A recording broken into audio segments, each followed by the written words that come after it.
চলে আসলাম আপনার যেই জুলাই জাদুঘরে। আসলে জুলাই জাদুঘরের যে চিত্র আপনাদের মাঝে তুলে ধরবো। আসলে এখানে যতগুলা মানুষই দেখতেছেন আজকে শুক্রবার, এই কারণে অনেক ভিড়।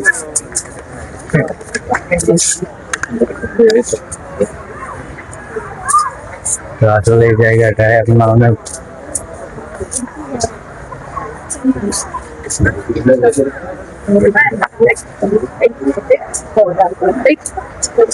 সামনে দেখি আপনার শেখ হাসিনা যে বাড়ি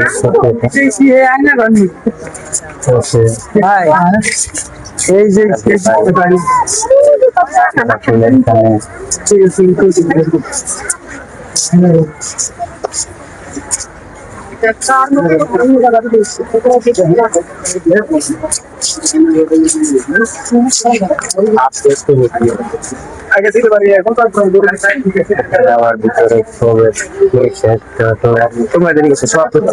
জায়গাগুলো আপনার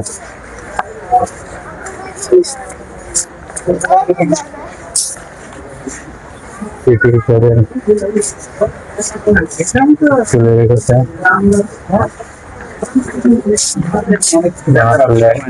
এর ভিতরে সবকিছুই আপনার খুব ভালোভাবে পর্যবেক্ষণ করলাম, কিন্তু এখানে আপনার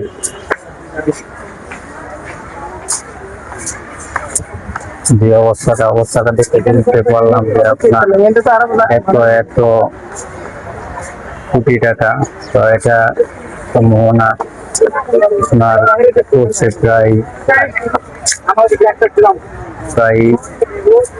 এটার বরাদ্দ ছিল অনেক টাকা, প্রায় আপনার 141 কোটি টাকা বরাদ্দ ছিল এটা।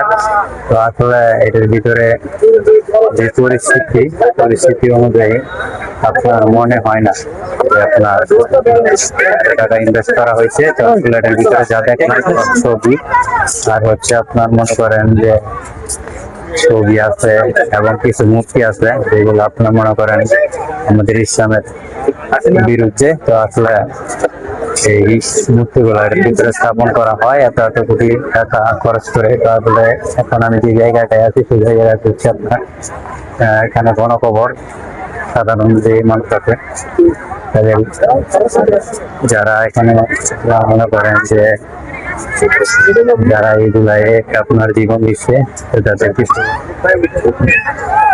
খবর আছে এখানে। আসলে দেখানোর চেষ্টা করতেছি। এটা হচ্ছে জুলাই যোদ্ধা এবং যারা জুলাই যোদ্ধা এইভাবে প্রাণ দিয়েছেন তাদের হচ্ছে এটা।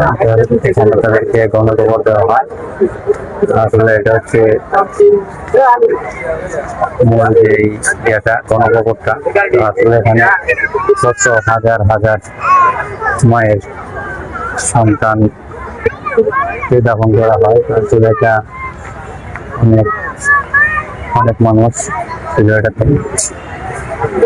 তো আসলে এই যে এখানে দেখেন আরো হচ্ছে আপনার প্রায় এখানে অনেকগুলা নিচে দেখা যাচ্ছে। তো আসলে এগুলা তো আসলে আমরা কিছুদিন আগে যে আন্দোলন করেছিলাম শেখ মুজিবুরের ভাস্কর্য নিয়ে, তো আসলে এই আন্দোলন মনে করি জুলাই জাদুঘর হওয়ার পর আপনার আমাদের আন্দোলন বিফলে গেল।